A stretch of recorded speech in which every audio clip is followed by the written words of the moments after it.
Are coming up in Canada. My popularity is going down. How did you get everybody to vote for you? It's so easy you can do it with your eyes closed. Just do what I did. I think it will be tremendous. First, you need to blame the previous administration for every single problem that ever existed. Biden gave us a horrible economy. Joe Biden especially let the price of eggs get out of control. This was all caused by bad rules, regulations, and other things by the Biden administration. Joe was the worst, and believe me, I have to clean up the mess. I'm cleaning up the mess, and it is a mess on the border with inflation. They go over every single thing he touched turned to... Perfect. I will blame Trudeau for everything. After 8 years of Justin Trudeau, everything is broken. Have a prime minister who is dedicated to a extremely radical ideology. Justin Trudeau, of course, would like us to erase our past and cancel our future and replace it with the dystopia that now exists in this country after 8 years of his government. Call your opponents names. People love dirty politics. Lion's Head, we have crooked Hillary. I believe, actually, they are more crooked than crooked Hillary. I really do. Crooked Hillary Clinton. Crooked Hillary. Crooked Hillary. Crooked Hillary. Well, I mean, is there anybody more crooked? Like, we need help to beat Sleepy Joe Biden? I don't think so. Sleepy Joe and Crazy Bernie. I don't know what the hell happened to Biden. Sleepy person. That's a good idea. I will be calling my opponent Carbon Tax Carney, European Carney, Sneaky Carney, and just like Justin Carney. Now that you have made a fool out of your opponent, you need to start over-exaggerating all the problems in the country. People need to be furious. They need to feel like the country is dangerous and you'll make it safe again, that it's corrupt, but you'll make it fair again. Everything is broken, but you will fix everything. But Canada was ranked the third safest country in the world. We constantly rank in the top 5 countries for quality of life, happiness, and economic stability. Our country is one of the best to live in. Why would I say that the country is broken? Don't be a fool, Pierre. People will only vote for you if you create a climate of fear. Lie to them.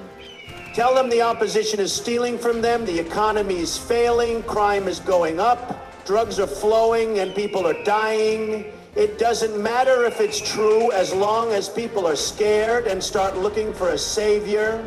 And then I act as the savior that's going to bring wealth and prosperity back to Canada? Exactly. Good news is life was not like this before this prime minister, and it won't be like this after he's gone. Why doesn't he just say it straight out, Mr. Speaker? He's planning to make Canada great again.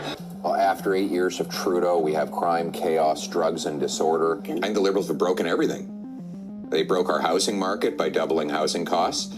They've broken our criminal justice system with catch and release that has allowed criminals to rampage through our streets, gun crime having doubled. They've broken families with the fentanyl crisis that they unleashed by legalizing hard drugs and leaving our borders open. Once you have convinced everybody that the country is broken and only you can fix it, you need to start blaming certain groups for supposedly destroying the country. I chose to blame bureaucrats, wokeism, and immigrants. We're going to stop woke. Woke is bullshit. You know, when they let, I think the real number is 15, 16 million people into our country, when they do that, we got a lot of work to do. They're poisoning the blood of our country. That's what they've done. To further combat inflation, we will not only be reducing the cost of energy, but we'll be ending the flagrant waste of taxpayer dollars. And to that end, I have created the brand new Department of Government Efficiency. DOGE. Perhaps you've heard of it. Perfect. I will do the same.